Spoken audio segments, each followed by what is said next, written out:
Asia কাপে বাংলাদেশের মিশনটা শুরু হয়েছিল পরাজয় দিয়ে, তবে দারুণ জয়ে ঘুরে দাঁড়িয়ে সেমিফাইনালে টাইগ্রেসরা। ফাইনালে যেতে এবার জ্যোতিদের বাধা ভারত।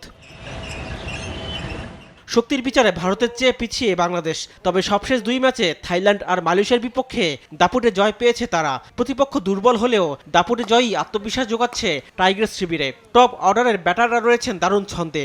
ওপেনার মুর্শিদা খাতুন পরপর দুই ম্যাচেই দেখা পেয়েছেন 50-র। অধিনায়ক নিগার সুলতানার ব্যাটও রানের দেখা পেয়েছে।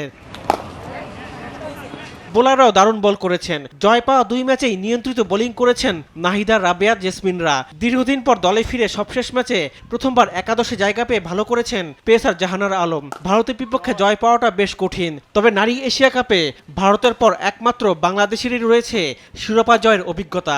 এটি আশা দেখাচ্ছে বাংলাদেশকে। অন্যদিকে এশিয়া কাপে একক আধিপত্য ভারতের। এক আসর বাদে প্রতিবারই শিরোপা নিয়ে ঘরে ফিরেছে তারা। বাংলাদেশের চেয়ে অনেক এগিয়ে ভারত। যে এক আসরে শিরোপা হাতছাড়া হয়েছে সেটা এই বাংলাদেশের কাছেই হেরেছিল। এবার বাংলাদেশকে হারিয়ে ফাইনালে উঠতে চাইবে স্মৃতি মান্ধানার দল। রিফাত আঞ্জুম, দেশ টিভি, স্পোর্টস ডেস্ক।